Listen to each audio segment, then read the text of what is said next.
ঠাকুর, কাহা মোর স্বরূপ রূপ, কাহা সনাতন,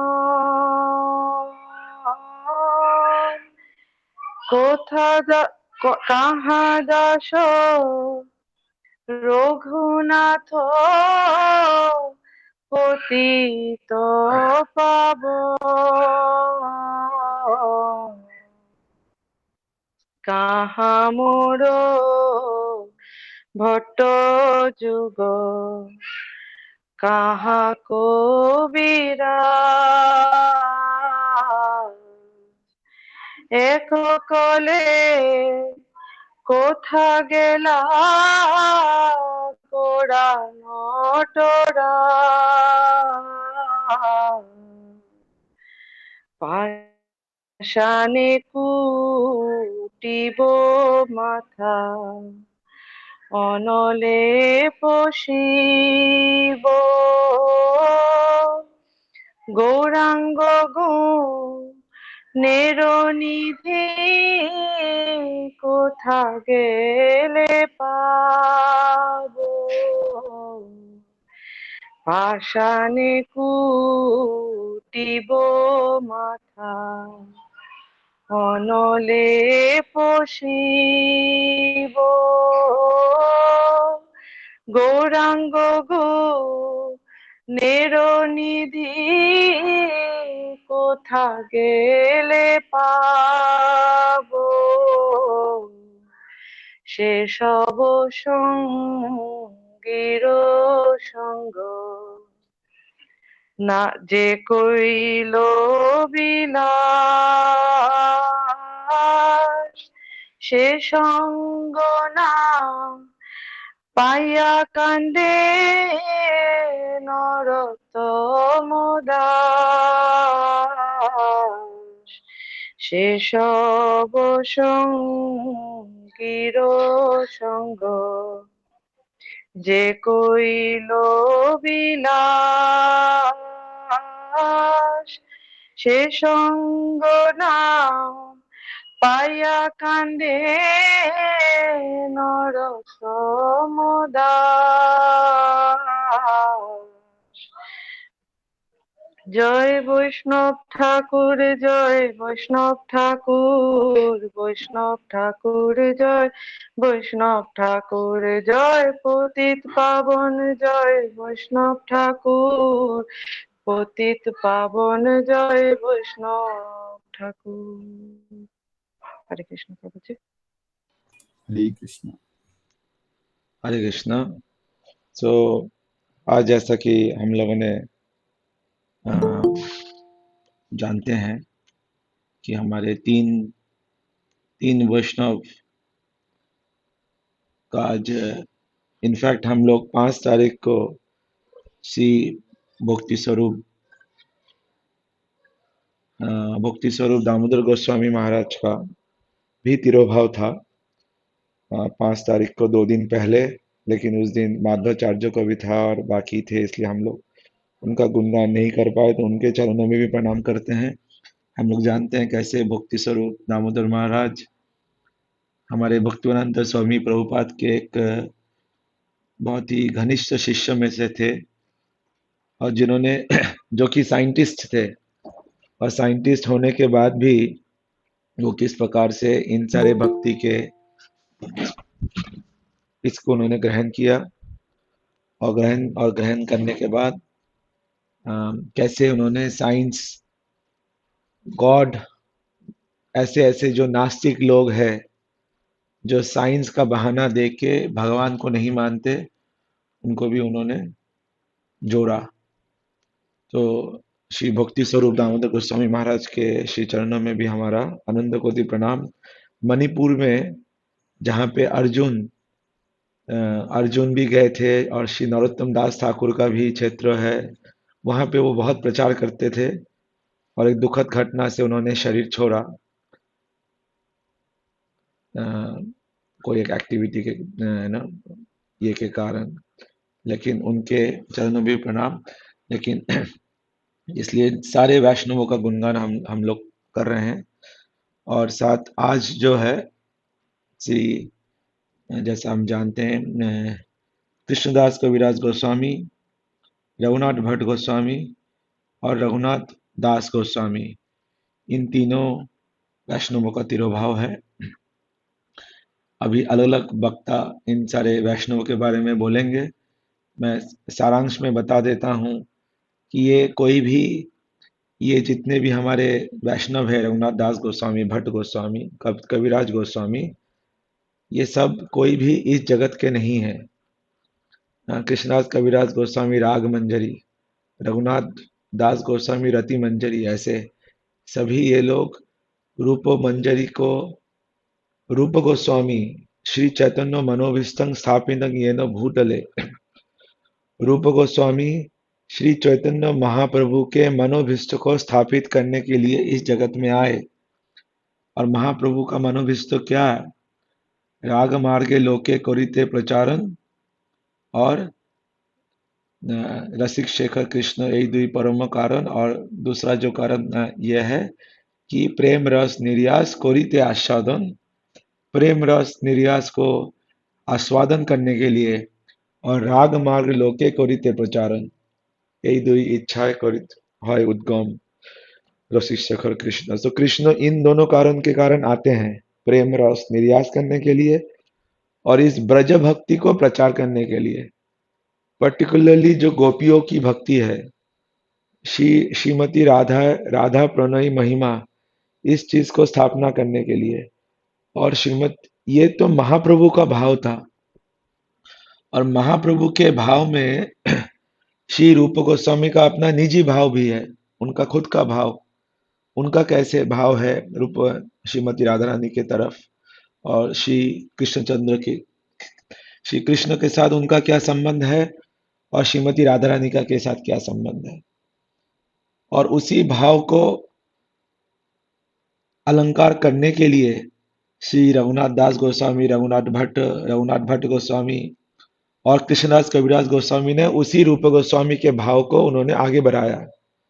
और रघुनाथ दास गोस्वामी भी बोलते हैं कि राधा दासम भजामी राधा, जो अपने श्लोक में बोलते हैं, और कृष्णदास कविराज गोस्वामी भी। और इन सारे रत्न को महाप्रभु ने छान छान के अपने गौर लीला में, किसी को साउथ इंडिया से, किसी को बंगाल से, किसी को ईस्ट बंगाल से, किसी को कहीं से, दूर दूर, ये सब भगवान ही कर सकते हैं। जैसे कृष्णदास कविराज गोस्वामी, जब ईस्ट बंगाल गए थे, बांग्लादेश, बहुत पहले अपने नवद्वीप लीला में, तब महाप्रभु का संन्यास नहीं हुआ था। महाप्रभु तब अभी अपने आदि लीला में ही थे। उस समय एक बार वो ईस्ट बंगाल गए, वहां पे उनको मिले तपन मिश्रा, बहुत ईस्ट बंगाल के भक्त, और वो महाप्रभु का ही प्रतीक्षा कर रहे थे। और महाप्रभु ने उन तपन मिश्रा को शिक्षा देने के बाद, उन्होंने तपन मिश्रा को आज्ञा दी कि आप जाओ काशी, वाराणसी। अभी कोई इस लीला को कोई समझ नहीं पाए कि महाप्रभु गए बंगाल, वहां पे मिले तपन मिश्रा, और तपन मिश्रा को उन्होंने आदेश दिया कि आप काशी और वाराणसी जाओ। ये भी नहीं बोला कि आप वृंदावन जाओ, या फिर आप नवद्वीप जाओ, या नीलाचल जाओ। उन्होंने शिव जी के धाम में वाराणसी में उनको भेजा। तो कोई भी उस लीला को समझ नहीं पाए। ये बस भगवान ही समझ सकते हैं, भगवान अपने भक्तों के साथ क्या लीला करवाने चाहते हैं। और बाद में जब महाप्रभु वहां से नीलाचल गए, संन्यास लीला हुआ, संन्यास लीला के बाद संन्यास उन्होंने त्रिदंड लिया, फिर वो वृंदावन की तरफ जाने लगे। और वृंदावन की तरफ जाने में रास्ते में वाराणसी आया। वहां पे वो तपन मिश्रा के घर में ही रुके, और फिर तपन मिश्रा के घर में, तभी जैसे साउथ इंडिया में जब वो गए थे वेंकट भट्ट के गोस्वामी के घर में, जब गोपाल भट्ट गोस्वामी छोटे से थे और उन्होंने महाप्रभु की सेवा की थी, जो कि बाद में गोपाल भट्ट गोस्वामी हुए। सिमिलरली इधर भी जब वो तपन मिश्रा के घर में वाराणसी में रहे, तब कृष्णदास कविराज गोस्वामी छोटे से थे। उन्होंने महाप्रभु की कृपा उनको मिली और फिर वो कृष्णदास कविराज गोस्वामी आगे, ये बहुत भव्य लीला है। बाद में जाके कृष्णदास गोस्वामी ने 97 ईयर्स में कैसे हम लोगों को श्री चैतन्य चरितामृत दिए। जैसे निगम कल्पतरु गलितम फलम, सभी वेदों का सारांश गलित फलम, वो फल जो है पूरे जंगल, ये वेद उपनिषद पुराण महापुराण शास्त्र तंत्र विद्या आदि, इस सब का जो सार है, इन सब का जो मीठा हुआ पका हुआ फल है, वो है श्रीमद् भागवतम। और इन श्रीमद् भागवतम का भी जो सार है वो है श्री चैतन्य चरितामृत। ये इन श्री चैतन्य चरितामृत में ऐसा कोई भी टॉपिक नहीं है जो उसमें नहीं है। राय रामानंद संवाद, रूप गोस्वामी संवाद, सनातन शिक्षा, जीव तत्व, ब्रह्म तत्व, और वहां से लेके राधा रानी के महाभाव के स्वरूप तक, फ्रॉम भक्ति के एबीसीडी से लेके कृष्ण तत्व गुरु तत्व से शुरू करके प्रेम भाव भाव और प्रेम में प्रतिजल्पा अनुजल्पा राधा रानी के सभी महाभाव के जितने भी सिम्टम्स है वहां तक सब कुछ वर्णन है, चित्र जल्पा विजल्पा आदि। तो ये चैतन्य चरितामृत ऐसा अनमोल ग्रंथ है कि भक्ति सिद्धांत सरस्वती गोस्वामी प्रभुपाद बोलते थे। भक्ति सिद्धांत सरस्वती गोस्वामी प्रभुपाद कौन है? हमारे भक्ति स्वामी भक्ति वेदांत स्वामी प्रभुपाद के गुरु, सभी ये गौड़िया मठ के प्रमुख आचार्य, जो सारे गौड़िया सिद्धांतों के। तो भक्ति सिद्धांत सरस्वती गोस्वामी प्रभुपाद बोलते थे कि अगर पूरे जगत में बाढ़ आ जाए और एक ग्रंथ मुझे रखना है तो वो होगा श्री चैतन्य चरितामृत, क्योंकि वो ग्रंथ अगर रहेगा इस संसार में तो सभी ग्रंथ उस ग्रंथ में सभी ग्रंथ है।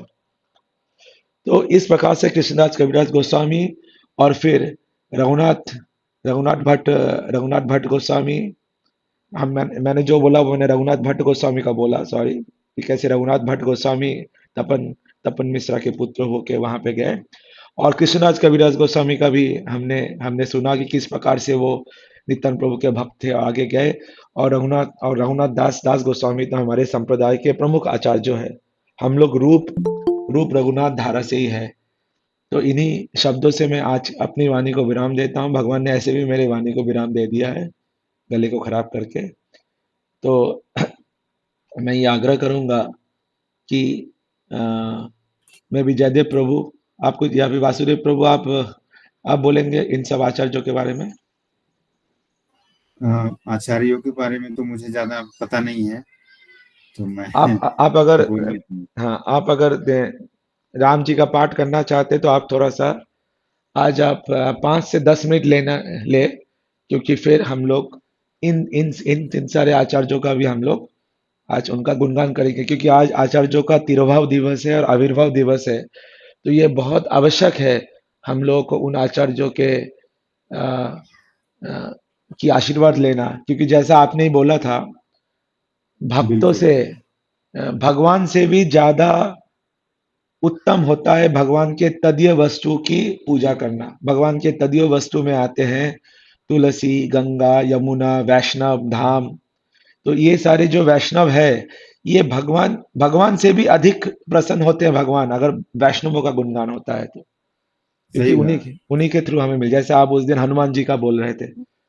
तो इसी जी प्रकार से इन सारे वैष्णवों का गुणगान होगा तो भगवान अधिक। तो आप कृपया अपना जो रामायण का पाठ कर रहे थे उसको आगे बढ़ाइए। 10 मिनट आपके पास है, और फिर जयदेव प्रभु और सुबल प्रभु हमें इन आचार्यों के महिमा के बारे में हमें बताएंगे। हरे हरे कृष्ण। जी।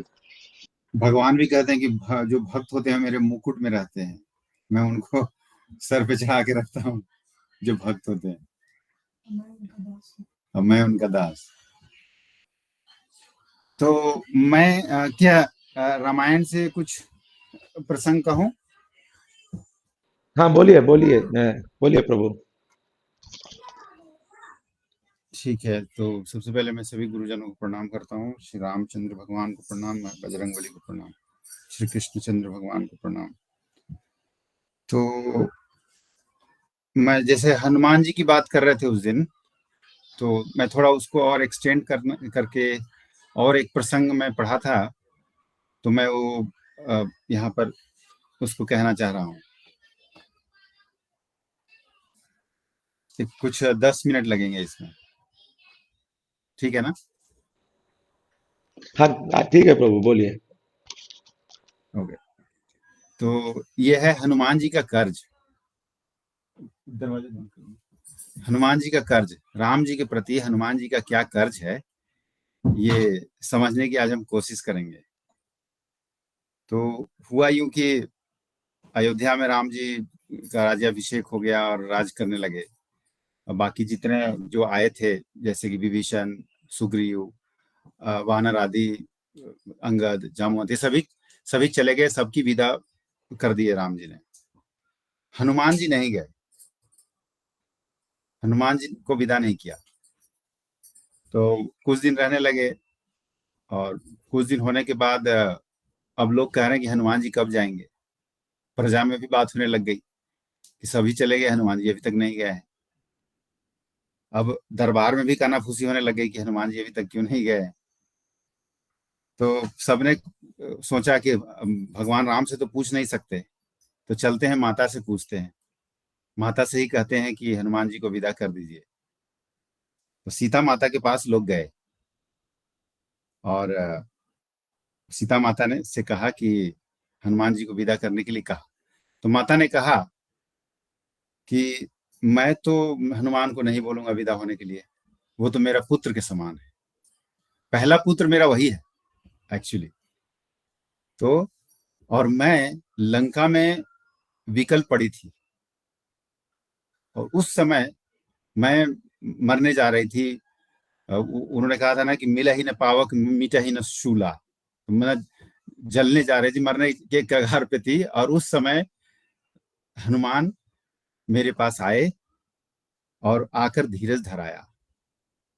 तो धीरज कैसे धराया? हनुमान जी ने कहा था, कछुक दिवस जननी धरु धीरा, कपिन सहित अहि रघुवीरा, निशिचर मारी तोहे ले जई हहीं, तिहुपुर नारदादि सुर गई जस गए हैं।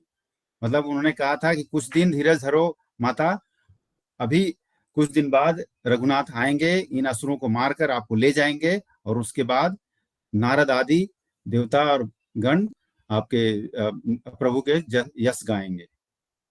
तो हनुमान को मैं तो नहीं कह सकती, सीता माता ने साफ मना कर दिया। अब लोगों ने सोचा कि ठीक है, तो चलते हैं लक्ष्मण जी के पास। तो लोगों ने लक्ष्मण जी से कहा कि आप हनुमान जी को विदा करने के लिए प्रभु को कहिए।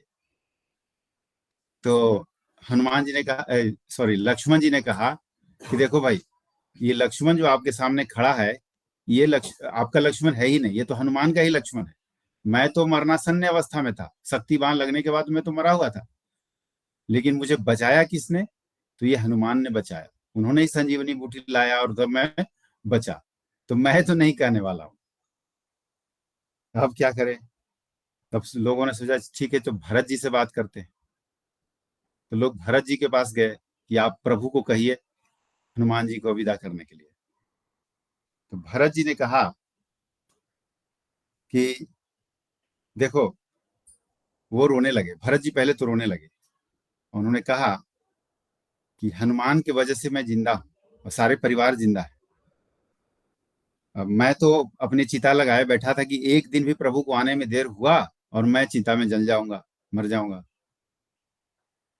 तो मैं तो नहीं कहूंगा। उन्होंने कहा कि बीते अवधि रही जो प्राणा, अधम कवन कवन जग मोहि समान। उन्होंने ये कहा था बात भरत जी ने कि बीते अवधि रही जो प्राणा, अगर अवधि अवधि मतलब यहाँ पे टाइम, समय अगर बीत गया तो भगवान नहीं आएंगे, तो मेरे जैसा अधम इस जग में, इस संसार में कौन है? और जैसे कि वो नंदी ग्राम में, जैसे कि मैंने कहा, चीता लगाए बैठे थे, मरने की स्थिति में थे कि एक दिन भी भगवान को आने में देर हुआ तो मैं मर जाऊंगा। तो उसी क्षण हनुमान आते हैं और भरत जी को सूचना देते हैं कहते हैं कि रिपुरन जीति सुजस सुरगावत सीता सहित अनुज प्रभु आवत।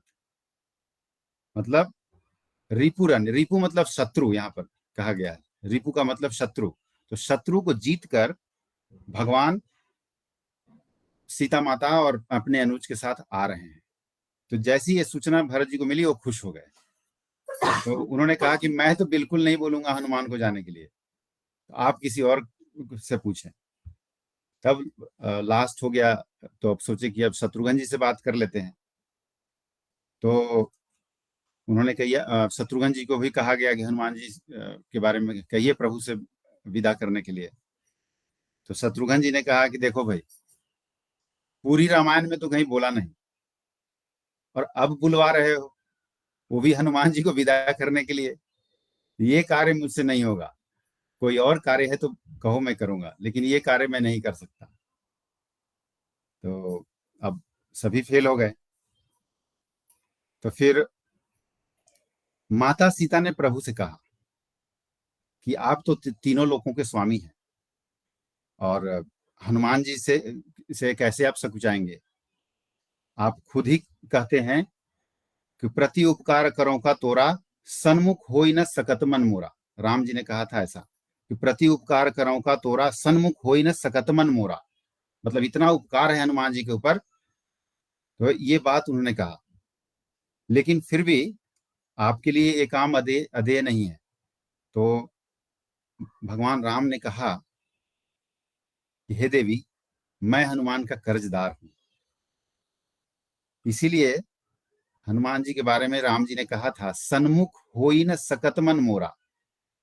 मतलब इतना कर्जदार हूं। जब कर्जदार होता है तो क्या होता है, उसके सन्मुख आदमी नहीं जा पाता है, राइट, उसके अगेंस्ट में बोल नहीं पाता है, कर्जदार होता है। तो वही राम जी कह रहे हैं कि सन्मुख होई न सकत मन मोरा। तो हनुमान जी का कर्ज उतारना इतना आसान नहीं है। और उन्होंने, राम जी ने कहा कि इतनी सामर्थ्य राम में नहीं है कि कर्ज उतार सके। जितना सामर्थ्य राम के नाम में है, उतनी सामर्थ्य राम में नहीं है। तो यहाँ राम के नाम का महिमा का बखान यहाँ किया हुआ है, राम के नाम। क्योंकि राम जी ने कहा, क्योंकि कर्ज उतारने के लिए तो बराबरी करना पड़ता है ना। जैसे किसी का पैसा लिया तो उसका पैसा वापस करूंगा। अब यहाँ हनुमान जी का इतना भारी कर्ज है, तो उसको उतारने के लिए कुछ वैसे ही करना पड़ेगा। तो उन्होंने, राम जी ने कहा कि कर्ज उतारने के लिए क्या करना पड़ेगा, पहले ये सुन लीजिए। तो क्या उन्होंने कहा, पहले हनुमान विवाह करें, लंकेश हरे उनकी नारी, मुद्री लय रघुनाथ चले, निज पौरुष लांगी अगम्य जेवारी, आई कहे सुधि सोच हरें, तन से मन से होई जाए उपकारी, तब रघुनाथ चुकाई सके, ऐसी हनुमान की दिव्य उधारी। मतलब राम जी कह रहे हैं कि कर्ज उतारने के लिए बराबरी करना पड़ेगा, तो सबसे पहले तो हनुमान को विवाह करना पड़ेगा। उसके बाद लंकेश नारी हरे उनकी, उसके बाद मैं जाऊं लंका और सुधि लेके आऊं, तो ये तो असंभव है। न तो हनुमान जी विवाह करेंगे और न लंकेश अब जिंदा है। तो ये राम जी ने सीता माता से कहा, लेकिन फिर भी कहा कि ठीक है, अब आप कहती हैं तो मैं कल राज्यसभा में कहूंगा। तो दूसरे दिन जब राज्यसभा में आए, तब लोगों में उत्सुकता थी कि क्या राम जी क्या देंगे और हनुमान जी क्या मांगेंगे। ये राज्यसभा में उत्सुकता थी। तो अब सभा चल रही थी, तो उसी समय राम जी ने कहा कि हनुमान, जो जो मित्र मेरे साथ आए, मैं उनको कुछ न कुछ पद दिया, सबको दिया। जैसे विभीषण को राजा बना दिया, सुग्रीव को राजा बना दिया, अंगद को राजकुमार बना दिया, सबको कोई ना कोई पद दिया। अब तुम अपनी इच्छा बताओ कि तुम्हें कौन सा पद चाहिए। तो हनुमान जी कहने लगे कि आप जितने जिन लोगों का नाम आपने बताया है, उनको आपने एक एक पद दिया है। पद मतलब यहाँ पे पोस्ट, एक एक पोस्ट दिया है, एक एक पद उन लोगों को मिलते हैं। लेकिन आपने खुद कहा है कि तैमम प्रिय लक्ष्मणते दूना। भगवान ने कहा था राम हनुमान जी को कि तैमम प्रिय लक्ष्मणते दूना, तुम मुझे लक्ष्मण से भी दूना प्रिय हो। तो जब मैं लक्ष्मण से भी दूना प्रिय हूं, तो मुझे तो दो पद चाहिए। दो पद मतलब पोस्ट, दो पद चाहिए। तो सबने सोचा कि हाँ भाई, हनुमान जी तो ठीक ही कह रहे हैं। ये तो प्रिय है ही। तो राम जी ने कहा कि ठीक है, मांग लो। अब सब कोई खुश हो गया, चलो आज हनुमान जी का कर्जा उतर जाएगा।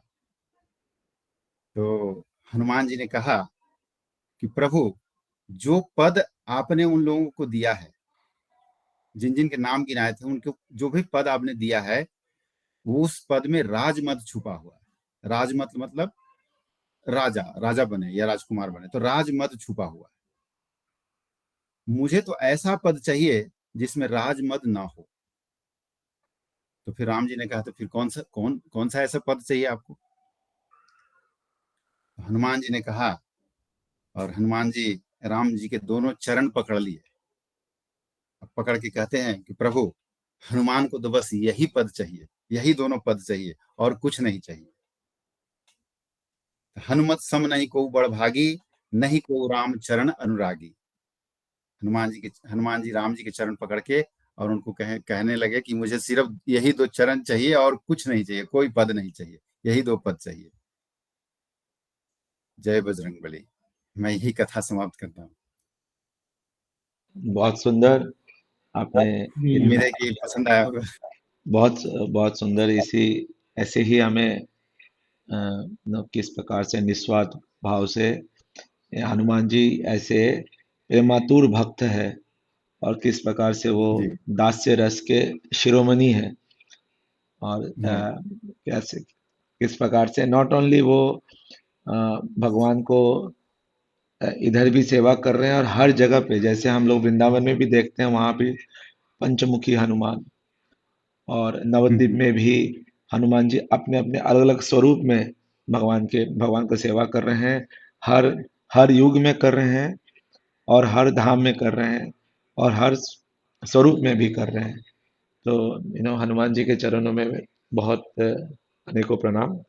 तो बहुत सुंदर वासुदेव प्रभु, आप आगे भी धन्यवाद। हमें हमें रोज थोड़ा थोड़ा ऐसे सुनाते रहिए, जिससे हम हमारा जी भी। जी, कथा मैं कहूंगा, बट मुझे गाने का प्रैक्टिस नहीं है तो मैं वो नहीं कर पाऊंगा, बट कथा मैं कहूंगा। अवश्य अवश्य ऐसे आप सभी भक्तों को सुनाते रहिए जी। रोज थोड़ा थोड़ा। तो अभी मैं रिक्वेस्ट करूंगा हिज ग्रेस सुबल सखा प्रभु कि आप हमारे रघुनाथ दास गोस्वामी, रघुनाथ भट्ट गोस्वामी या कृष्णदास कविराज गोस्वामी के चरणों में श्रद्धांजलि अर्पण करें। हरे कृष्ण। धन्यवाद। जयदेव प्रभु बोलेंगे क्या पहले? उनको कम मौका मिलता है फिर लास्ट में। तो जी आप बोलिए। जयदेव प्रभु, हाँ बोलिए ना। अरे ब्रजवासी हो आप, ब्रजवासियों को पहले हक बनता है। अरे नहीं तो जी बोलिए। बोलो बोलो, थोड़ा सा कुछ तो।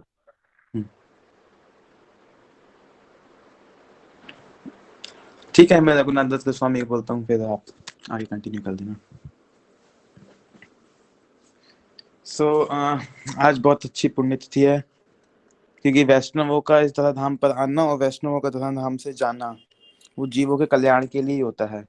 अगर कोई भी वैष्णव, कोई भी आचार्य अगर इस तरह धाम से जाता है या समाधि अवस्था में भी है, तो वो समाधि अवस्था में भी वो जीव कल्याण के लिए, कि जीव अगर इस स्थान पर आके हमको प्रणाम करे तो उसका कल्याण ही निश्चित है।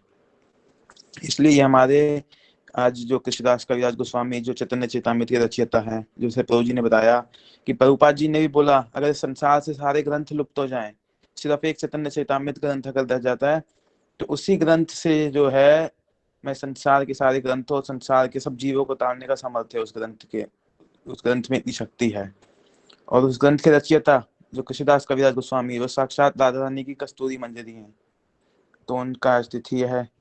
और रघुनाथ भट्ट गोस्वामी जो षड गोस्वामियों में हैं, जो जिन्होंने श्रीमद् भागवतम का इतना अच्छा गायन, श्रीमद् भागवतम की जो कथा इतना अच्छा करते थे, और उन्हीं के शिष्य ने जो हैं, उनकी आज्ञा से ही उन्होंने जो वृंदावन में रूप गोस्वामी का जो मुख्य मंदिर गोविंद देव जी है, उनके शिष्य के कहने पर ही उन्होंने गोविंद देव जी का प्राकट्य मतलब जो मंदिर जो है वो बनाया, जो 7 मंजिला, जिसको मंदिर को देखकर ही औरंगजेब ने कहा इतना बड़ा मंदिर वृंदावन में, वो भी हिंदुओं का, तो उसने तोड़ दिया। रघुनाथ भट्ट गोस्वामी के शिष्य ही थे। और रघुनाथ भट्ट गोस्वामी के शिष्य ही नंदलाल बसु, जिन्होंने ब्रज के जितने भी हम आज जो हैं हम विग्रहों के दर्शन करते हैं, जो हमारे प्रतिभू विग्रह हैं वृंदावन में, गोविंद देव, मदन मोहन, गोपीनाथ, वटेवर जो भी विग्रह हैं, क्योंकि ओरिजिनल विग्रह सब जयपुर में हैं, राधा माधव, दामोदर, राधा विनोद जी, ये सारे विग्रह की जो प्रतिभू विग्रह की स्थापना है वो रघुनाथ भट्ट गोस्वामी के शिष्य ने ही करी है। तो मैं थोड़ा सा रघुनाथ दास गोस्वामी के बारे में बताते हैं। रघुनाथ दास गोस्वामी जो है राधा रानी की रति मंजरी हैं। वो राधा रानी के इतने प्रिय भक्त हैं कि स्वयं राधा रानी उनके लिए आंचल लेके धूप में खड़ी होती है राधा कुंड में। वो क्यों? जब रघुनाथ दास गोस्वामी रघुनाथ दास गोस्वामी का शुरुआत से बताते हैं कि रघुनाथ दास गोस्वामी का जन्म जो है वो सप्तग्राम में हुआ, बंगाल में, वेस्ट बंगाल में वो है जगह कलकत्ता के पास में सप्तग्राम, आदि सप्तग्राम, वहां पर उनका जन्म हुआ। जन्म से पहले उनके जो पिता हैं हिरण्य मजमूदार, वो भी वैष्णव, मतलब भक्त हैं, शुद्ध वैष्णव नहीं कह सकते लेकिन भक्त हैं, वो भी साधु संतों ब्राह्मणों का आदर सत्कार करते। और हरिदास ठाकुर भी नित्य प्रति उनके घर आते रहते। तो हरिदास ठाकुर जी जब आते तब रघुनाथ दास गोस्वामी छोटे से थे, तो रघुनाथ दास गोस्वामी हरिदास ठाकुर जी से महाप्रभु जी के विचार विमर्श करते और उनसे सीखते, बहुत कुछ उनसे सीखते, उनके बारे में कथा सुनते और उनसे देखते कि कैसे रघुनाथ दास गोस्वामी जो है हरिनाम में उनकी निष्ठा है। और रघुनाथ दास गोस्वामी की निष्ठा देख के फिर उसके बाद जब वो थोड़े बड़े हुए, बड़े होने के बाद उनकी जो है वैराग्य उनके अंदर उत्पन्न हुआ, वो घर से भाग गए, महाप्रभु जी से मिलने गए, तब महाप्रभु जी ने उनको वापस भेजा कि नहीं तुम वापस जाओ, वहां से जगन्नाथपुरी से वापस आए। फिर रघुनाथ दास गोस्वामी ने जब सुना कि वहां पर कैलकाटा में ही जो पानीहाटी जो है वहां पे एक वृक्ष के नीचे नित्यानंद प्रभु आए हुए हैं, जब उन्होंने देखा कि नित्यानंद प्रभु आए हैं तो उनकी इच्छा हुई, तब उनके अपने पिता की आज्ञा से लेके कुछ 2-4 सेवक लेके कुछ धन लेके वहां गए। नित्यानंद प्रभु ने कहा, अरे चोर तुम बहुत दिन बाद आए हो, जो कथा हमने अभी पानीहाटी महोत्सव, दंडचीला महोत्सव में हमने कथा सुनी थी ये वाली, तब उन्होंने नित्यानंद प्रभु की आज्ञा पाकर ही वहां पर क्या है दही चीड़ा महोत्सव किया, उनकी आज्ञा पाकर। तो और वही महोत्सव में महाप्रभु जी भी वहां पे प्रकट हुए और सबने आशीर्वाद दिया। रघुनाथ दास गोस्वामी को बोला कि तुम्हारी क्या इच्छा मांग लो। उन्होंने कहा मेरे मन में जो है भगवान राधा कृष्ण के प्रति प्रेम, महाप्रभु जी की भक्ति और राधा कृष्ण की भक्ति पर। तब नित्यानंद प्रभु जी की कृपा हुई, उनकी कृपा मिलने के बाद ही फिर वो क्या है वहां से जब दोबारा घर छोड़कर भागे थे, तब उनके पिताजी ने कहा, जब सेवकों को, जो उनकी माँ ने कहा कि अरे रघुनाथ फिर भाग गया, तो उनके पिताजी ने कहा कि अब जिसको इंद्र जैसा ऐश्वर्य, उस समय वो इतने धनी थे, इतने धनी कि इंद्र का ऐश्वर्य भी उनके सामने फीका था। और उन्होंने कहा कि इतनी उनकी जो पत्नी थी इतनी सुंदर कि अप्सराएं भी फेल। तो उन्होंने कहा जिनको इंद्र जैसा ऐश्वर्य और अप्सरा जैसी पत्नी भी नहीं बांध सकी, तो उनको क्या ये लोहे की जंजीरें बांध सकती हैं? नहीं। तो फिर वहां से महाप्रभु जी के पास गए। महाप्रभु जी के पास जाने के बाद और महाप्रभु जी की वहां पे सेवा में, तो उनका जो वैराग्य है वो वहीं पर ही जगन्नाथपुरी में ही दिखा। शुरुआत में तो वो उनके पिताजी ने जब सुना कि वो वहां पे जगन्नाथपुरी में है, तब उन्होंने कुछ धन भेजा उनको। तो जब धन भेजा तो रघुनाथ दास गोस्वामी क्या उनको हर हफ्ते में, सप्ताह में 2 बार, महीने में 1 बार 2 बार ऐसे उनको निमंत्रण के लिए बुलाते, सप्ताह में 1 बार, कभी कभी 2 बार, कभी महीने में 2 बार। तो ऐसे करते करते 2 वर्ष बीत गए। 2 वर्ष बाद उन्होंने वहां पे महाप्रभु जी का इनविटेशन बंद कर दिया। तब महाप्रभु जी ने स्वरूप दामोदर से पूछा, रघुनाथ क्या हुआ, आजकल वो मुझे बुलाता नहीं भोजन के लिए। तब स्वरूप दामोदर बोले कि उन्होंने इसलिए बंद कर दिया क्योंकि उनको लगा कि आप इस द्रव्य से प्रसन्न नहीं है, कि विषद अन्न खाइले मलिन होय मन, मलिन मन होय ना कृष्ण स्मरण। कि हम सबसे ज्यादा फैक्ट पड़ता है हम किसका अन्न खा रहे हैं, क्या हम जो अन्न खा रहे हैं वो किसके पैसों से आया है, क्या उससे महाप्रभु जी प्रसन्न या राधा कृष्ण जी प्रसन्न होंगे। तो ऐसे ही हम सबसे ज्यादा ये अन्न की बात, जब भीष्म पितामह जी जब बाड़सैया में थे, तब उन्होंने सारे लोग उनसे मिलने गए, जब वो उपदेश दे रहे थे, उपदेश देते द्रौपदी हंसी, तो सब लोग द्रौपदी को देखने लगे। तब द्रौपदी ने पूछा कि कृष्ण जी ने द्रौपदी से पूछा आप क्यों हंसी। उन्होंने कहा ये आज तो उपदेश दे रहे हैं, लेकिन जब सभा में जब मेरे निवस्त्र किया जा रहा था मुझे, तब इनका ज्ञान कहाँ चला गया। तब भीष्म पितामह ने कहा था कि उस समय में विषयों का अन्न खाया था मैंने, और उसी अन्न से जो है मेरी बुद्धि मलिन हो गई, मैं कुछ बोल नहीं पाया क्योंकि उनका संग। तब उन्होंने बताया कि हम जिसका अन्न खाते हैं तो हमको विषयों का अन्न नहीं खाना चाहिए, क्योंकि हम विषयों का अन्न खाते हैं या जो भक्त नहीं है उनका अन्न खाते हैं तो हमको क्या भक्ति में बाधा आ सकती है और हमारी भक्ति में जो है वो बहुत क्षीण हो जाती है, क्योंकि उनकी जैसी चित्तवृत्ति हमारे मन में भी आ जाएगी।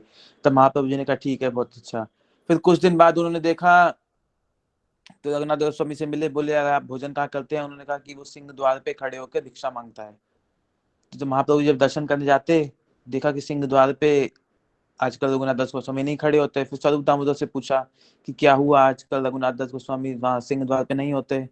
उन्होंने कहा कि सिंह द्वार पे खड़े होने पे उनको ऐसा लगा कि जैसे जो है कोई वैश्यवृत्ति वाला भोजन होता है। क्यों? क्योंकि सिंह द्वार पे कोई भी व्यक्ति आता है तो उसको लगता है कि यार ये हमको पैसा देगा, ये भोजन दे देगा, ये पैसा देगा, ये भोजन दे देगा।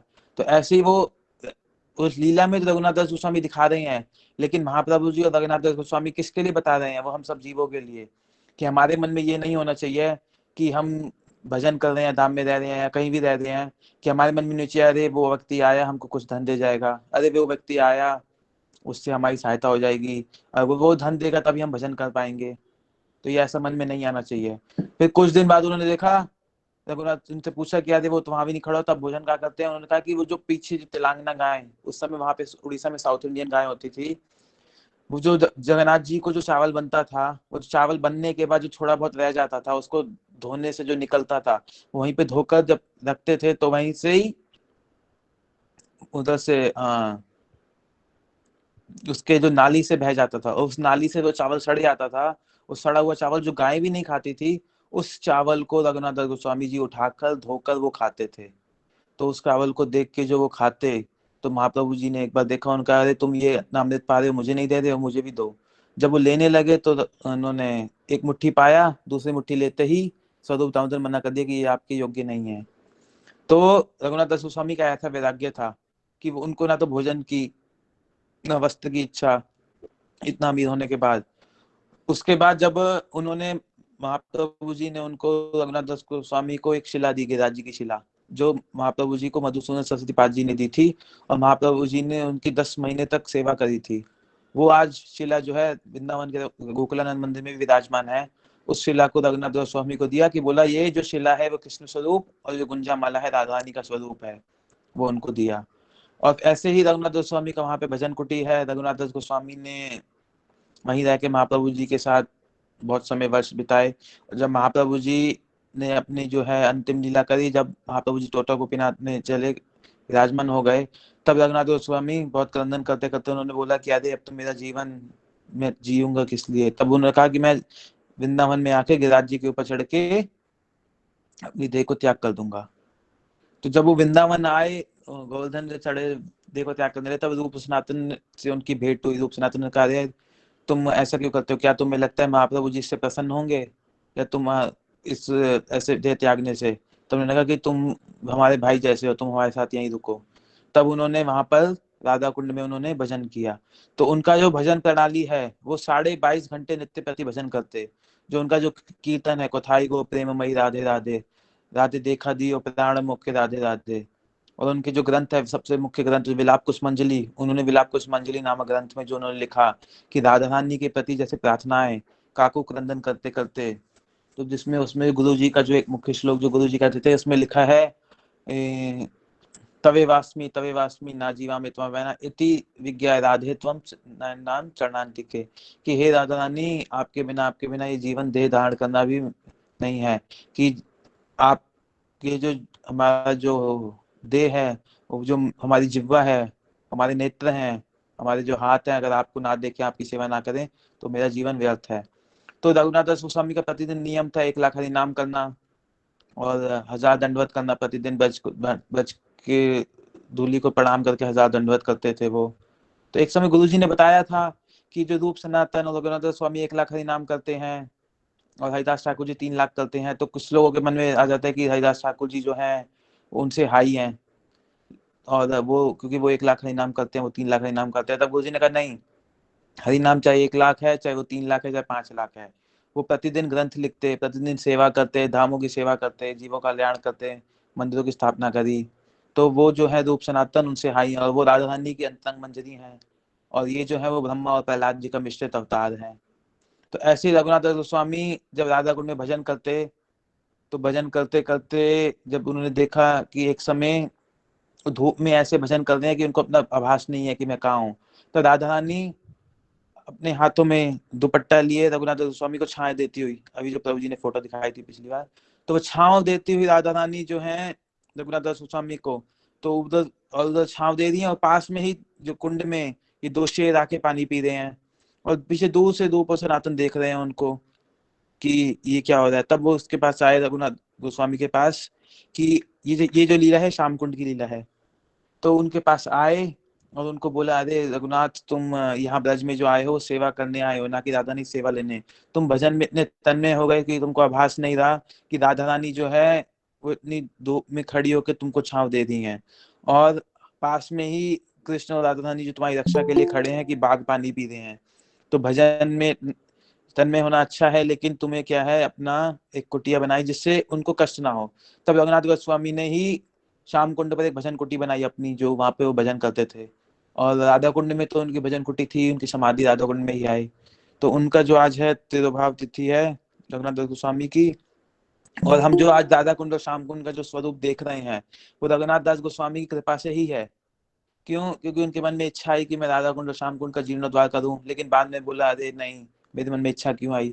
तब एक सेठ जो बद्रीनाथ जा रहा था, बद्रीनारायण जी ने उनको आज्ञा दी है कि तुम राधा कुंड में जाओ, और इस कुंड में आने के बाद तुम रघुनाथ से मिलना और उनकी जो वो कहें उनकी सेवा करना। तब वो आए और उनसे बोले कि आपकी क्या सेवा करूं। उन्होंने कहा मेरी कोई सेवा नहीं, तुम इसका जीर्णोद्धार कर दो, इसको बना दो। तब उन्होंने राधा कुंड और श्याम कुंड का जीर्णोद्धार किया। तो जब श्याम कुंड का जीर्णोद्धार हो रहा था, राधा कुंड तो सीधा है बन गया, तो श्याम कुंड का जीर्णोद्धार करते हुए पांचों पांडव ने रघुनाथ दास गोस्वामी को आज्ञा दी, स्वप्न दिया सॉरी, कि हम यहाँ भजन कर रहे हैं श्याम कुंड के किनारे पे, तो आप कृपा करके हमको वृक्षों का काटे ना, हम वृक्ष नहीं, हम पांच पांडव हैं जो कृष्ण की और राधा रानी की कृपा के लिए यहाँ ब्रजधाम में आए हैं। तो फिर उन्होंने उन वृक्षों को ना काट के श्याम कुंड को टेढ़ा बनाया। तो गुरु जी बताते हैं जैसे कृष्ण जी टेढ़े मेढ़े हैं ऐसे उनका कुंड टेढ़ा मेढ़ा बना, जैसे राधा रानी सीधी ऐसे उनका कुंड भी सीधा है। तो ये ब्रज में आज भी अक्सर देखने को मिलता है। और रघुनाथ दास गोस्वामी की और भी बहुत सारी लीलाएं हैं कि वे प्रतिदिन जो है 22.5 घंटा भजन करते और सिर्फ 250 ग्राम छाछ पीते पूरे दिन में, और कुछ नहीं खाते। तो एक समय उनको क्या अजीर्ण हो गया, उनका स्वास्थ्य ठीक नहीं रहा, उनको अपचत हो गई पेट में। तब वैद्य बुलाया गया, उन्होंने उनकी नाड़ी चेक कर दी, उन्होंने बोला कि आपने खीर खाई है। तब रघुनाथ सब लोग बोले अरे नहीं, आप कैसे कहते खीर खाई होगी, ये जो है ये तो छाछ के अलावा कुछ पीते ही नहीं। तब रघुनाथ ने कहा नहीं, मैंने खीर खाई है, मैंने स्वप्न में मीन्स मानसी सेवा में मैंने राधा रानी को खीर भोग लगाई और उनका प्रसादी थोड़ा सा पाया। तो राधा रानी को मानसी भोग लगाने से उन्होंने जो पाया उनको अपचत हो गया, जिससे वो दिखा रहे हैं कि जो सेवा हम मानसी रूप में भी करते हैं, क्योंकि हमारा मन तो कहीं और शरीर कहीं और होता है, लेकिन हमारा जो मन जहाँ होगा वही हम साक्षात स्थिति में है। तो उन्होंने बताया जो मानसी सेवा करते हैं हम, वो स्वयं राधा रानी और कृष्ण जी उनको अपनाते हैं। और ऐसे ही एक बार एक ब्रजवासी जो है उनके लिए सिर्फ छाछ लाता था, तो एक बड़े दोने में लेके आ गया। तो उन्होंने पूछा ये बड़ा दोना कहाँ से लेके आए हो तुम? उन्होंने कहा वो सखी स्थली, जहाँ पे वो संकर्षण कुंड के पीछे जो सामने वो है सखी स्थली कहलाता, चंद्रावली का एरिया है वो सारा। तब उन्होंने कहा अरे तुम उसकी विपक्ष स्थली के वहां से तुम वो दोना लेके आए हो। तो वो उनपे इतने गुस्सा हो गए कि उनको लाठी से मारने के लिए दौड़े और बोले तुम यहाँ से चले जाओ, मुझे नहीं खाना इस दोने में छाछ। रघुनाथ दास स्वामी ऐसे राधारानी के एक निष्ठ भक्त थे। और रघुनाथ दास स्वामी के जो ग्रंथ जो हैं, मने शिक्षा ग्रंथ, उनका जो विलाप कुसुमांजलि ग्रंथ जो है, वो एक एक शिक्षा जैसे अपने मन को शिक्षा दे रहे हैं। हमने पिछले अभी थोड़े दिन पहले मने शिक्षा ग्रंथ पढ़ा, और ऐसे ही विलाप कुसुमांजलि जब पढ़ेंगे तो कैसे राधा रानी के प्रति उनकी जो सेवा निष्ठा, कैसे राधा रानी के प्रति जो उनका प्रेम भाव और ये है, वो स्वयं जो है सबसे बड़े राधा रानी के भक्त, और उनकी वो जो सेवा जो उन्होंने करी जो धाम के प्रति, और उनका जो वैराग्य जो देखने को मिलता है, ऐसा वैराग्य रघुनाथ दास गोस्वामी कैसे गौकिशोर बाबा जी महाराज जी को ही देखने को मिला। उसके बाद ऐसा वैराग्य बहुत कठिन है जो देखने को मिलेगा। तो आज उनकी तिथि है, हम उनके चरणों में प्रणाम करते हैं कि अगर रघुनाथ दास गोस्वामी कृपा कर दें तो हमको धाम धाम की कृपा, राधा रानी कृष्ण की कृपा बहुत सहज मिल जाएगी। हरे कृष्णा। सो बहुत सुंदर। और जैसे रघुनाथ दास गोस्वामी कैसे श्रीमती राधिका ही उनके, हम लोग रूप रघुनाथ के धारास के हैं, ऐसा प्रभु जी ने बताया। वो बताते हैं, भजामि राधा अरविंद नेत्रम, स्मरामि राधा मधुरा स्मितास्यम, वदामि राधा करुणा भराद्रम, ततो मम अन्यस्ति गतिर् न कपि। बोल रहे हैं गति न कपि, हमारे जीवन का और कोई लक्ष्य नहीं है, और कोई लक्ष्य नहीं है, केवल मात्र श्रीमती राधा रानी के दास्य। और उसके लिए अगर दूसरे अभी सुबल प्रभु इसको एक्सप्लेन करेंगे कि अगर साक्ष्य भी देते हैं उसको मैं दूर से प्रणाम करता हूँ। मुझे राधा रानी का दास्य बन के रहना है, क्योंकि उसी के थ्रू ये जो मंजरियों का जो मन होता है, वो श्रीमती राधा रानी के मन में कृष्ण चंद्र के लिए, उनके श्रीमती राधा रानी के मन में जो संचारी भाव, वैभवी भाव और जो भी उनके मन में कृष्ण चंद्र के चरणों के प्रति जो भाव आ रहे हैं, वो सारे मंजरियों का मन उनसे एक तदात्मीय हो जाते हैं। राधा रानी को जैसे कृष्ण चंद्र के लिए जैसा विरह हो रहा है, इन मंजरियों को भी वैसे ही विरह हो रहे हैं। जब राधा रानी को कृष्ण का श्रृंगार करके या कृष्ण के दर्शन करके जो आनंदम बुद्धिवर्धनम, जो उनको प्रसन्नता हो रही है, ये मंजरी भी वो समझ पा रही है, राधा रानी के मन के स्वरूप है। तो ऐसे ही हमारे ये रति मंजरी, रूप मंजरी, इसीलिए ये रघुनाथ दास गोस्वामी का मंत्र है कि ततो मम अनस्ति गति न कपि। ये कैसे राधा दास्यम ही हमारे जीवन का लक्ष्य है। और ये पूरे इस्कॉन का मिशन, ये पूरे गौरिया मठ का मिशन, ये हमारी ये ब्रह्म माधीय गौरिया संप्रदाय का ये एकमात्र यही मिशन है कि कैसे हम लोग राधा रानी के चरणों में हम लोग अपने हृदय को ये करें और इन सब चीजों को समझे। अदरवाइज जो संकीर्तन महायज्ञ है, कीर्तन है, ये सब पहले भी था, लेकिन श्री चैतन्य महाप्रभु ने क्या विशेषता दी, और ये रूप मंजरी, रति मंजरी, रघुनाथ दास गोस्वामी और 6 गोस्वामी ने क्या विशेषता दी।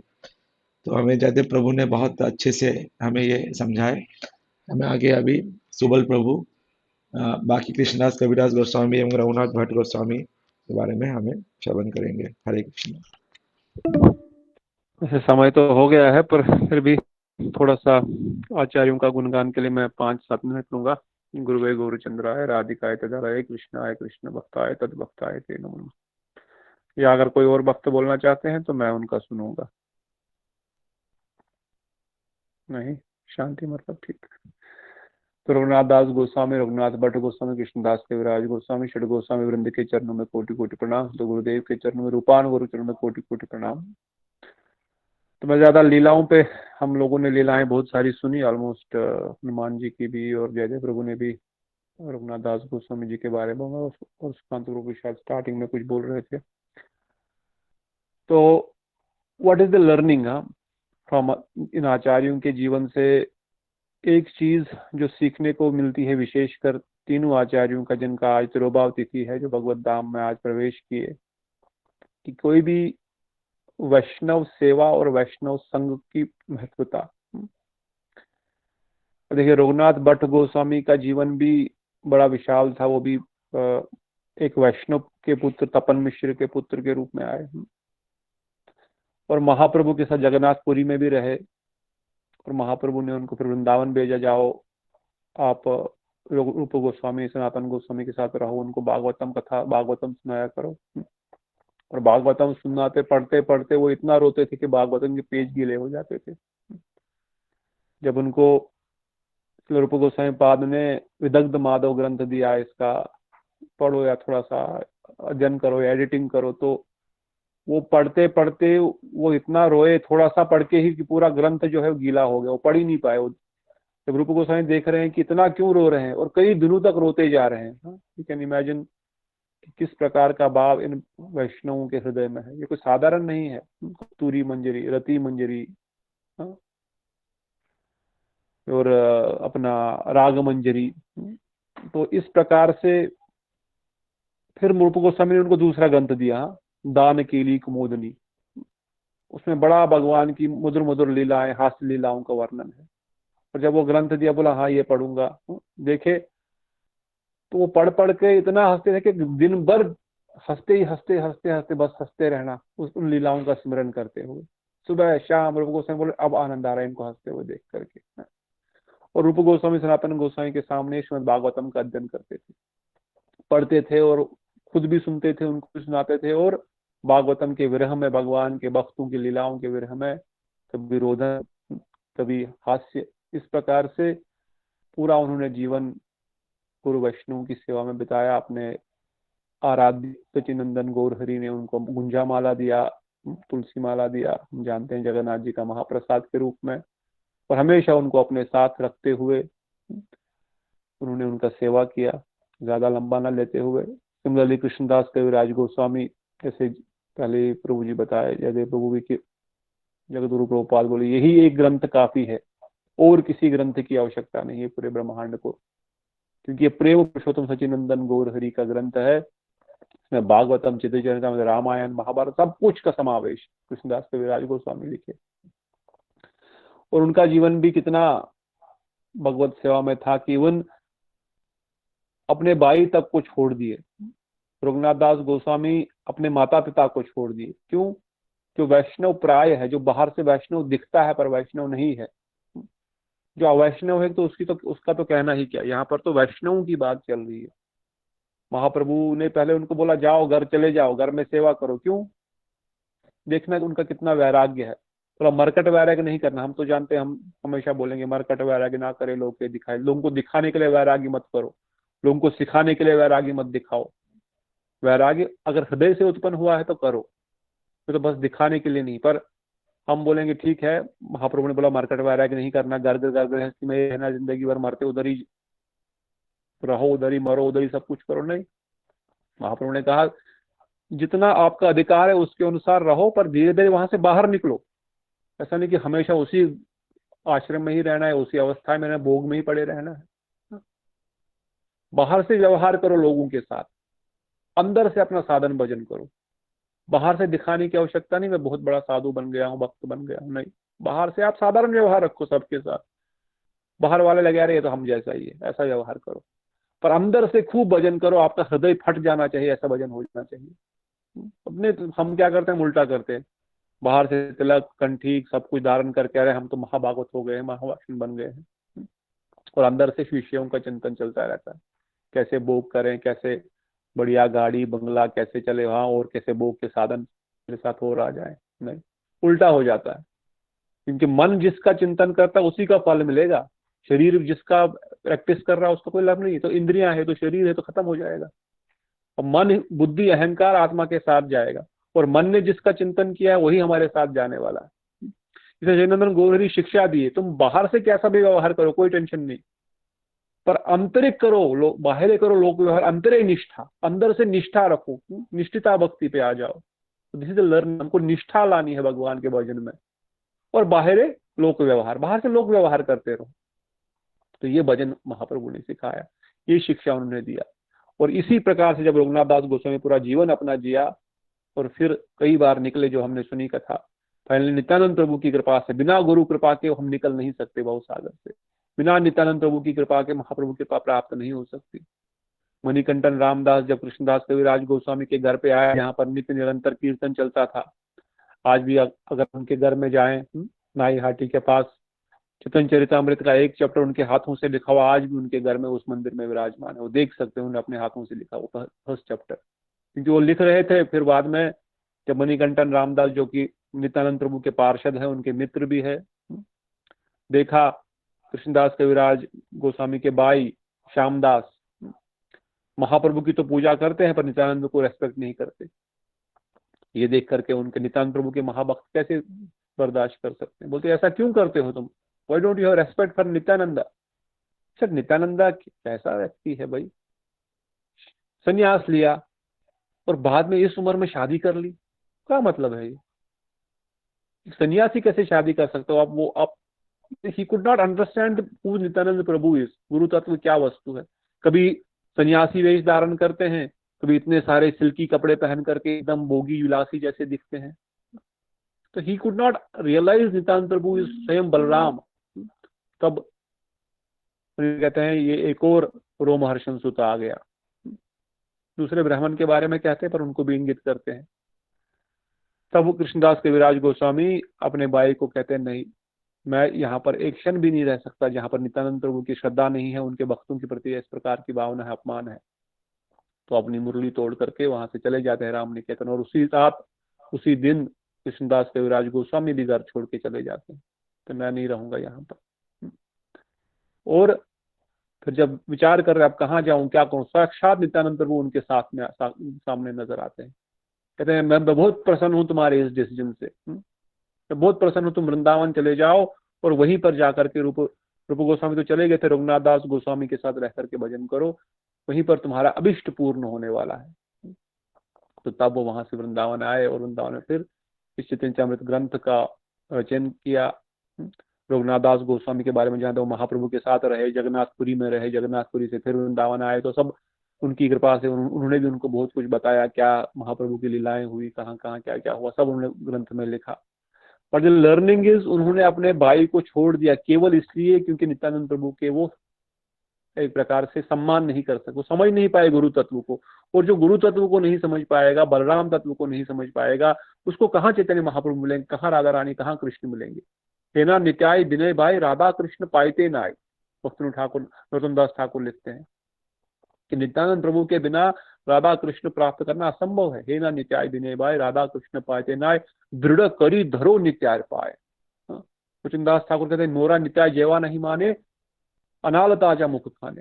जो मेरे नित्यानंद प्रभु को नहीं मानता उसके मुख में आग डाल देता हूं मैं।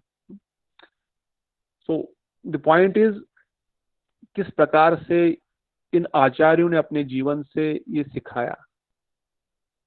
जब महाप्रभु ने रघुनाथ दास गोस्वामी को पूछा, तुम इतनी देर कहाँ थे, तुम वैष्णव प्राय, जो दिखने में वैष्णव है, वैष्णव प्राय मतलब क्या है, जैसे हम जैसे दिखने में तिलक भी लगाते हैं, सब कुछ करते हैं, अंदर से घर में रहो, सब कुछ करो, बाकी सब चलता है। मेन तो घर गृहस्थी जॉब ये सब इंपॉर्टेंट है, बाकी भजन को सेकेंडरी रखो, इसको बोलते हैं वैष्णव प्राय। रघुनाथ दास गोस्वामी माता पिता भी यही बोलते थे, अरे शादी कर लो, इतने बड़े जमींदार हो। उनकी गुरुदेव कहते 20 लाख रुपए was that time their earning. उस समय की यू कैन इमेजिन 800 स्वर्ण मुद्राएं वो रखते थे अपने पास, 8,000 अपने पास, 12,000 कर देते थे, बिकॉज लैंडलॉर्ड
आई थिंक भगवान भी बोलते हैं कि अभी ज्यादा मत सो इसमें, फिनिश इट ऑफ फास्ट। तो ठीक है, 2 मिनट में विराम देते हैं। तो अल्टीमेटली इन समरी, आपके पास 1 घंटा है प्रभु जी अभी, क्योंकि ये नया लिंक है ना। 1 घंटा में भक्तों के पास भी 1 घंटा होना चाहिए ना। कल से फिर कोई आएगा ही नहीं, कथाएं बोलेंगे, बहुत टाइम लेते हैं भक्त ये लोग, तो इनको तो कुछ काम धाम नहीं है। सो इन समरी, यू नो, हमको प्रायोरिटी भक्ति को रखनी है। बहुत सारे तत्व सिद्धांत के विचार इसमें है, ज्यादा समय न होने के कारण 5 मिनट 10 मिनट में कितना तत्व सिद्धांत बताएं, क्या क्या बताएं। तवै वास्मिन तवै वंश, जो पंतु बता रहे थे। दासस्ते मम नमोस्तु नित्यम, साख्यात मम रसोस्तु साख्यात मम नमोस्तु नित्यम, दासम रसोस्तु, रघुनाथ दास गोस्वामी वर्णन करते हैं।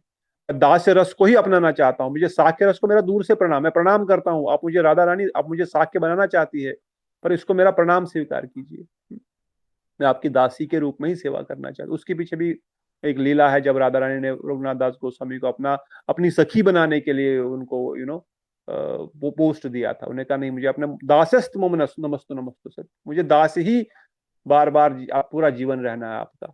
साक्य को मेरा प्रणाम, साक्य रस को मेरा प्रणाम, आपकी सखी को मेरा प्रणाम, आपके साक्य रस को मेरा प्रणाम।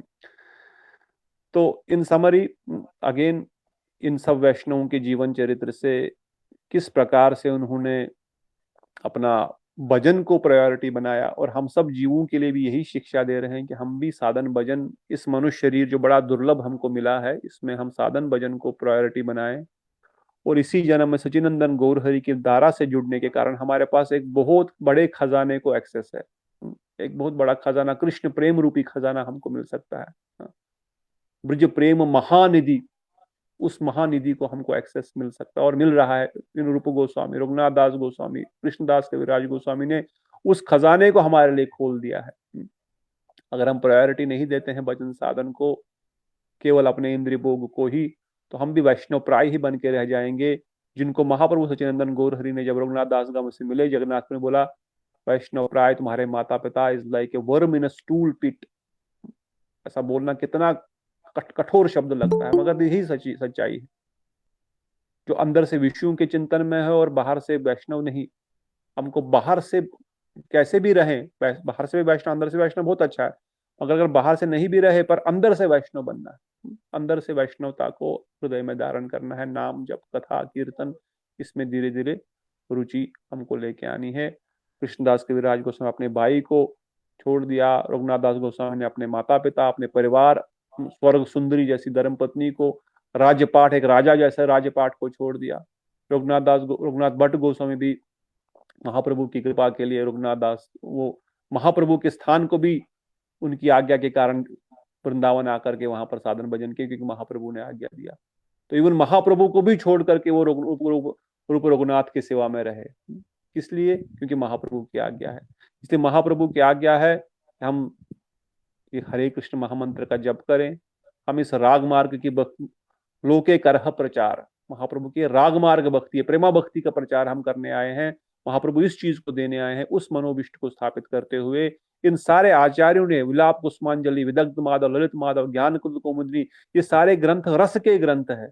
किसी भी ग्रंथ में नाम संकीर्तन की प्रधानता, या नाम संकीर्तन तो है बट प्रेम नाम संकीर्तन की प्रधानता है। I am not trying to demotivate और डिमेट, उसकी वैल्यू कम नहीं करना चाहते, मगर उसकी वैल्यू किस में सही प्रकाशित होती है, उस चीज को ये आचार्यगण दे रहे हैं।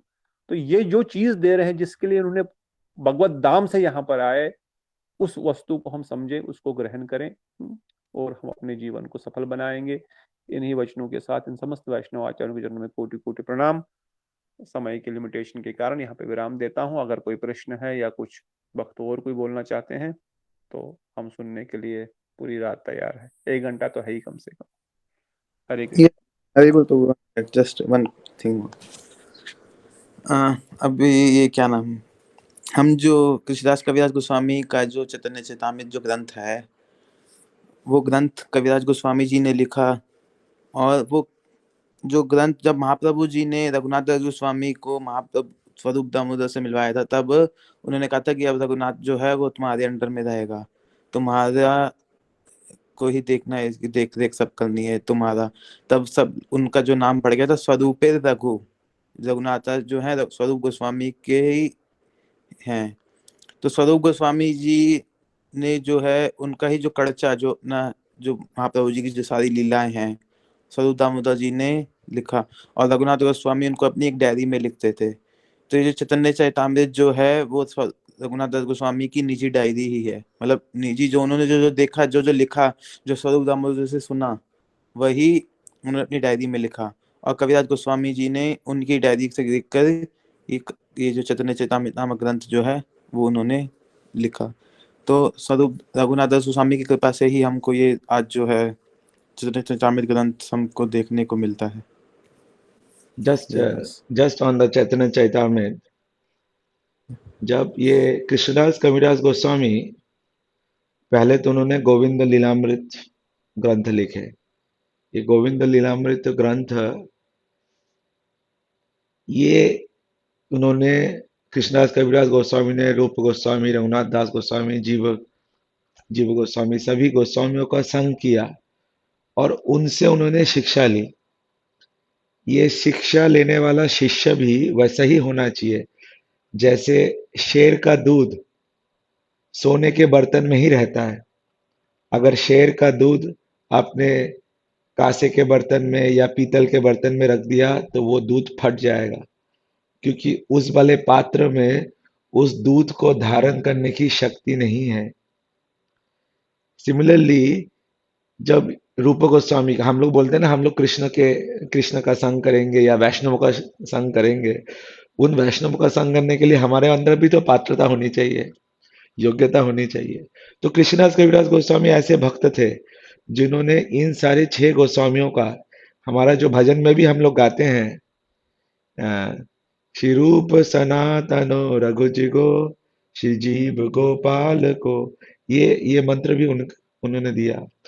तो ये जो छह गोस्वामी का उन्होंने संग किया, क्योंकि उनमें पात्रता थी और उनके कृपा से, उनके आशीर्वाद से, उनके शक्ति से, रूप मंजरी, लवंग मंजरी, रति मंजरी, इनके आशीर्वाद से, इनके इच्छा से उन्होंने गोविंद लीलामृत का दर्शन उन्होंने किया। क्योंकि गोविंद लीलामृत इतना अद्भुत ग्रंथ है, उसमें राधा माधव की अष्टकालीन लीलाओं का बहुत वर्णन है। इस वाले ग्रंथ को पढ़ने के लिए, पाठ करने के लिए सभी अधिकारी भी नहीं है।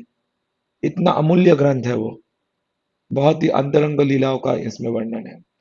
लेकिन ये इस ग्रंथ को करने के बाद भी ऐसे अनेकों कृष्ण कन्नामृत और आदि सभी ग्रंथों को करने के बाद, जब वो आई थिंक समथिंग 89 या 96 ईयर्स के थे, 96 ईयर्स, जब 96 वर्ष का कोई होता है, 96 क्या, अभी 40-45 साल में ही हमारी हालत ऐसी हो रही कि हम लोग परिक्रमा करने जाते हैं तो घुटना बोलते नहीं, यहीं बैठ के ठीक है, ऐसा है, अभी नहीं हो पाता है। तो 96 वर्ष में कोई अगर वृद्ध, ऐसे कोई संत होते हैं, उनकी इच्छा क्या रहती है कि बस राधा माधव की वो चिंतन करेंगे, वो भगवान के लीलाओं का चिंतन करेंगे, उनकी लीलाओं में घुस जाएंगे और ऐसे करेंगे। लेकिन जब वो यहाँ पे गोविंद जी में आए, हमारे वृंदावन के गोविंद जी में, यहाँ के सभी वैष्णव समाज ने उनसे आग्रह किया कि आप कृपया चैतन्य चरितामृत, किसी ने बोला कि आप हमें महाप्रभु के अंतिम लीला गंभीरा में जो लीला है उसका हमें वर्णन दो। किसी ने बताया कि जो महाप्रभु का मध्य लीला है, आप जो रूप गोस्वामी को जो शिक्षा दिया वो हमें बताओ। किसी ने बताया कि आप सनातन गोस्वामी को जो महाप्रभु ने शिक्षा दिया वो हमें बताइए। तो ऐसे प्रकार के, किसी ने बताया कि रामानंद राय को जो महाप्रभु ने शिक्षा दी वो बताइए। जब इस प्रकार से वैष्णव समाज की आग्रह हुआ, तो रघुनाथ दास गोस्वामी कृष्णदास कविराज गोस्वामी 96 ईयर्स के अराउंड थे। इस समय वृद्ध ऐसे है कि वो आंखों से देख भी नहीं पा रहे, ऐसे झुक झुक के चल रहे हैं, 96 ईयर्स में चल भी नहीं पा रहे हैं। तो उन्होंने ठाकुर जी को पूछा कि हे गोविंद जी, आपकी ये क्या लीला है? मैं अभी 96 ईयर्स का हूं, आपकी लीला आप ही जाने। मैं ये कैसे लिख सकता हूँ ये ग्रंथ? मेरे में तो शारीरिक क्षमता नहीं है। लेकिन अगर आपने इन सारे वैष्णवों को, अगर आप ही की इच्छा से ये आए हैं, तो आपकी कोई इच्छा होगी।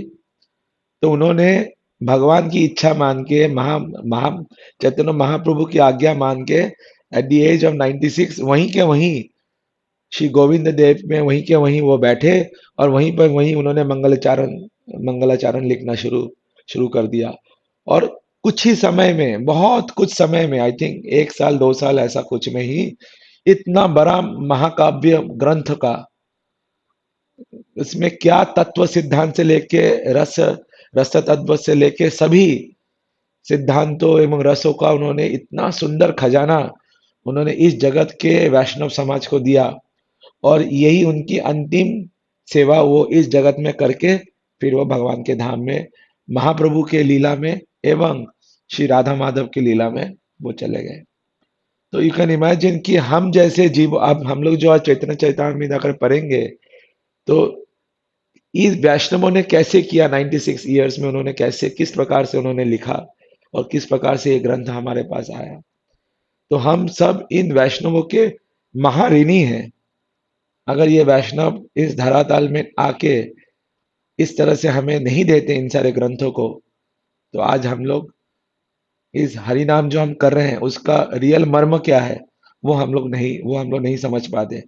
हरे कृष्ण महामंत्र तो कली संत उपनिषद में भी था, ये तो पहले से वर्णन है, लेकिन उस हरे कृष्ण महामंत्र में राधा कृष्ण का विरह भाव, संभोग भाव और किस प्रकार से भजन करना चाहिए, चैतन्य चैतन्य में जो राय रामानंद शिक्षा है, ये सारे शिक्षा को हम लोग ठीक से नहीं कर पाते। ऑल्दो बाकी ग्रंथ भी थे, मुरारी गुप्ता का चर्चा, स्वरूप दामोदर गोस्वामी के नोट्स, लेकिन उसको कंपोज करके इस तरह जो दिया गया ये नहीं। और दूसरा ये जो चैतन्य चैतामृत है, ये चैतन्य भागवत था नाम पहले, लेकिन तब वृंदावन दास ठाकुर ने भी चैतन्य भागवत लिखा और फिर इसको चैतन्य चैतामृत नाम लिखा है।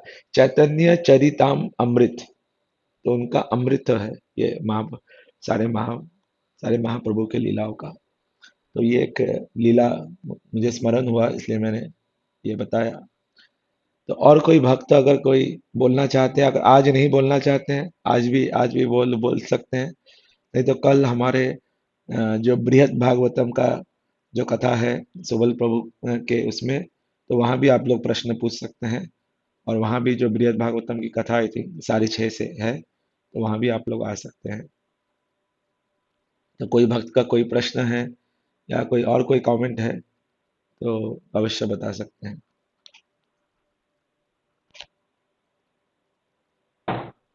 बहुत बहुत धन्यवाद। सब भक्त लोग डिस्कनेक्ट होने के बाद भी फिर से जुड़े। दिस शोज आप सब में रुचि है कथा में के प्रति, भगवान के इस महाप्रभु की इस विचारधारा और महाप्रभु के इस प्रेम रस के प्रति। तो अच्छा लगता है कि भक्त लोग, मतलब डिस्कनेक्ट होने के बाद अच्छा बहाना है, ठीक है सुन लिया 1 आध घंटा, आप तो जा सकते हैं, अब कोई सुनने की आवश्यकता, कोई कुछ क्या बोल रहे हैं, थोड़ा ना किसी के अटेंडेंस है, स्कूल है, कॉलेज है, मगर सब लोग फिर से ज्वाइन किए। मुझे बोलना चाहिए कि रियली नाइस फीलिंग, एक कथा बोलने वाले के लिए भी और आप सब भक्तों का उत्साह देख करके हमको भी लगता है कि चलो वक्ता कथा सुन रहे हैं तो आनंद आता है कथा कहने में। चलो 10 मिनट 5 मिनट एक्स्ट्रा भी ले लिया तो शायद कोई बुरा नहीं मानेगा, अदरवाइज हमको भी भाई लगता है कि भाई ज्यादा भी नहीं खींचना चाहिए, मगर इज वेरी